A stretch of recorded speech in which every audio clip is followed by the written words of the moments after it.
Welcome to ఆర్ఫీ TV news. Tirupati rural మండలం తిరుచానూరులో వెలిసినటువంటి ఈ ఆదివారాహి అమ్మవారి ఆలయంను పూర్తిగా నేలమట్టం చేయడం జరిగింది.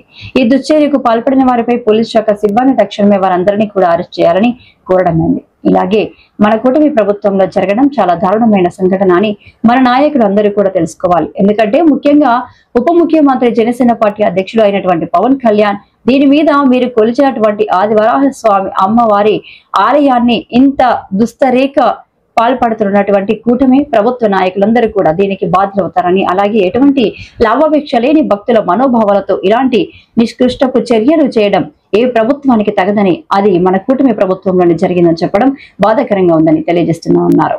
ఇలాగే మన కూటమి ప్రభుత్వంలో జరగడం చాలా దారుణమైన సంఘటన అని మన నాయకులు అందరూ కూడా తెలుసుకోవాలి. ఎందుకంటే ముఖ్యంగా ఉప ముఖ్యమంత్రి జనసేన పార్టీ అధ్యక్షులు అయినటువంటి పవన్ కళ్యాణ్ దీని మీద మీరు కొలిచేటువంటి ఆదివరాహి అమ్మవారి ఆలయాన్ని ఇంత దుస్తరేఖ పాల్పడుతున్నటువంటి కూటమి ప్రభుత్వ నాయకులందరూ కూడా దీనికి బాధ్యులవుతారని, అలాగే ఎటువంటి లాభాపేక్ష లేని భక్తుల మనోభావాలతో ఇలాంటి నికృష్టపు చర్యలు చేయడం ఏ ప్రభుత్వానికి తగదని, అది మన కూటమి ప్రభుత్వంలోనే జరిగిందని చెప్పడం బాధాకరంగా ఉందని తెలియజేస్తున్నామన్నారు.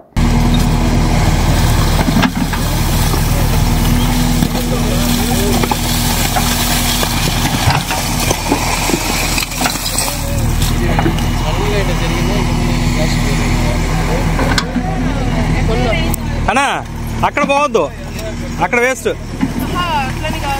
ఫ్లోట్ అయ్యొచ్చు కదా, చెక్క విగ్రహం కదా.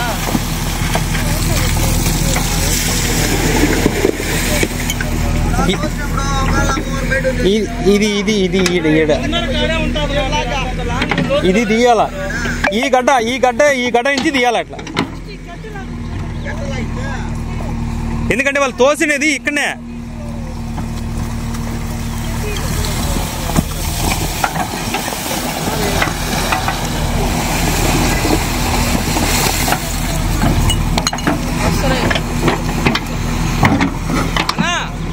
ఇది దీనా ఇక్కడ ముందర ఎచ్చి క్లీన్ చేయనా, అంత లోతు పోయినది నా వాళ్ళు పైన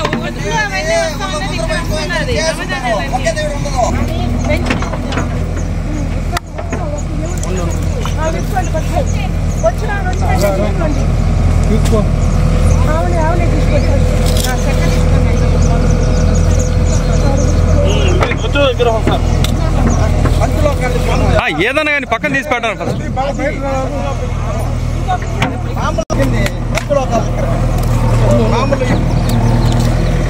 అమ్మవారి పేరు ఎనబెట్టి చెప్తా చాకుంటే తీసేస్తే అమ్మనే అట్లా పెట్టుకుందాం. చూడ చేసి జాగ్రత్త పక్క పెట్టుకుందాం.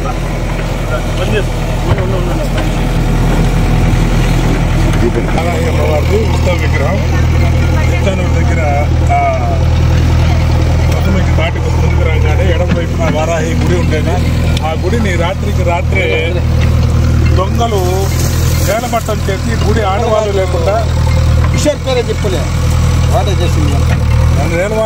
నేలమట్టం చేసి దీన్ని తీసుకొని వచ్చి విగ్రహాలంతా ఇక్కడ అందుకే నీకు తెల్లారు ఫోన్ చేసి. Welcome to R five TV. ఇక్కడ తిరుపతి రూరల్ మండలం తిరుచానూరులో ఆల్రెడీ మనము ఈ సమస్య మీద చాలా సార్లు మీడియాకి ఇవ్వడం జరిగింది. ఇక్కడ చాలా గలాటలుగా ఉన్నదని చెప్పేసి అని ఈరోజు ఏకంగా మొన్న 3 రోజుల క్రితమే గుడిని పగలగొట్టారని చెప్పేసి అని కేసు పెట్టడం జరిగింది. అది కూడా మన ఛానల్లో మనం ప్రసారం చేయడం జరిగింది. అదేవిధంగా ఈరోజు రాత్రి అది ఏమి జరిగిందో ఎప్పుడు జరిగిందో తెలియదు కానీ దాదాపుగా మధ్యరాత్రిలో జేసీబీలు ఆల్రెడీ ట్రాక్టర్లతో అంతా తీసుకొని వచ్చేసి మొత్తం గుడినే నేలమట్టం చేయడం జరిగింది. ఆ నేలమట్టం చేసిన పూర్తి ఆ సామాగ్రిని మొత్తం అంతా కూడా ఇక్కడ మనం చూడొచ్చు. ఇక్కడ దాదాపుగా ఆ గుడికి ఈ తీసుకొచ్చి వేసిన జాగాకి దాదాపుగా 1 కిలోమీటర్ దూరం ఉంటుంది. ఇక్కడ తీసుకొని వచ్చేసి మొత్తం అంతా ఇక్కడ తోసేశారు. ఆ విజువల్స్ కూడా మనము లైవ్లో చూడొచ్చు. అలాగే ఇందాక మనం జేసీబీని కూడా పిలిపించారు. జేసీబీ పిలిపించి మొత్తం అక్కడ లోపల ఉన్నటువంటి విగ్రహాలన్నీ కూడా సామాగ్రిని మొత్తం అంతా తోసేశారు. అవి కూడా కొన్ని వెలికి తీయడం జరిగింది. ఆ వెలికి తీసే సమయంలోనే ఇలాగే ఇప్పుడు కూడా మనము ఇక్కడ జరిగినటువంటి దారుణం ఈ దారుణాన్ని ఎవరు ఊహించలేనిది. ఎందుకంటే ఇలాంటి దారుణమైన దుశ్చర్య ఇంకొకటి ఉండదు. ఎందుకంటే మన హిందూ ధర్మంలోనే మనం చేస్తున్నటువంటి కార్యక్రమాలు, పూజలు, కార్యక్రమాలు అన్నీ కూడా ఏదైతే మోక్షం కోసం చేస్తున్నారో అదే మోక్షం ఈ దారుణమైన చర్యని చేసిన వాళ్ళకి లేకుండా పోతుందని చెప్పేసి కూడా తెలుస్తుంది. ఎందుకంటే ఇక్కడ వారాహి అమ్మవారు, ఆది వారాహి అమ్మవారు అంటేనే దాదాపుగా మన సాక్షాత్తు జనసేన పార్టీ ఇన్ఛార్జు, అలాగే ప్రస్తుత ఉప ముఖ్యమంత్రిగా ఉన్నటువంటి పవన్ కళ్యాణ్ గారు కూడా ఈ ఆదివారాహి దీక్షను తీసుకొని నేను ఈ పదవి నాకు దక్కిందని చెప్పడం కూడా చాలా సందర్భాల్లో మనం కూడా చూసాము. అలాగే ఇప్పుడు అయ్యా పవన్ కళ్యాణ్ గారు, సీఎం గారు, మన భారతీయ జనతా పార్టీ కూటమి అభ్యర్థులు అందరూ కూడా మన పార్టీలలో జరిగే కార్యక్రమాలు కొన్ని మీ దృష్టికి రాలేదని కూడా అర్థమవుతోంది.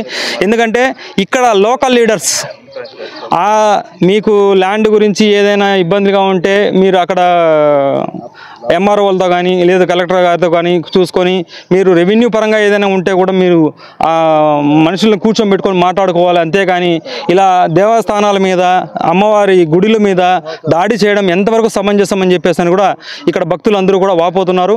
అలాగే ఈ దారుణమైన చర్యను తీవ్రంగా ఖండిస్తూ ఈ చర్యలు చేపట్టిన వారిని వెంటనే అరెస్ట్ చేయాలని చెప్పేసి కూడా భక్తులు చెబుతున్నారు.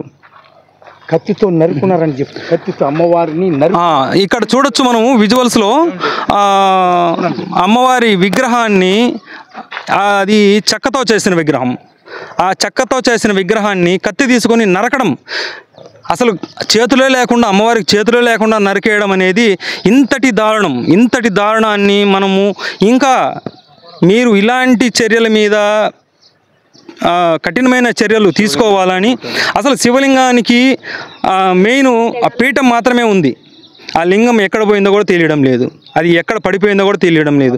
అలాగే ఉత్సవమూర్తి, ఆ ఉత్సవమూర్తిని చూస్తే మరీ దారుణం. ఎందుకంటే ఉత్సవమూర్తిని మనం మామూలుగానే అలంకారం చేసి ఆ అలంకారాన్ని తిరువీధుల్లో కూడా తిప్పుతూ అమ్మవారి దర్శనాన్ని అందరికీ కలిగిస్తూ ఉంటాం. అలాగే డమరుకం, ఆ డమరుకం ఇది ఒక్కసారి మొదలైతే అమ్మవారి పూజ మొదలైంది అన్న సంకేతాన్ని భక్తులకి కలుగజేస్తుంది. అలాగే ప్రస్తుత సీఎం చంద్రబాబు నాయుడు గారి మేనకోడలు, అమ్మవారి భక్తురాలు ఆవిడ సుచిత్ర గారు, ఆ సుచిత్రాదేవి గారు, వారు వచ్చి స్వయంగా అమ్మవారికి సమర్పించడం అనేది కూడా మనం ఇక్కడ గమనించవచ్చు. ఇక్కడ అది చూడండి, తాలిబొట్టు కూడా విజువల్స్లో మనం చూడొచ్చు. అలాగే ఉత్సవమూర్తులకు కూడా మనం ఆ చేతులు వెనకల అమ్మవారికి ఆ ప్రభ అంతా కూడా ఉంటుంది, కానీ అది కూడా మొత్తం ఇంచేసి వాళ్ళ ఇష్ట ప్రకారం ఇష్టారాజ్యంగా ఇంతటి దారుణం చేయడం అనేది చాలా బాధాకరం. కాబట్టి ఈ దుశ్చర్యలకు పాల్పడిన వారి మీద కఠినమైన చర్యలు తీసుకోవాలని చెప్పేసి కోరుతున్నాం. Thank you.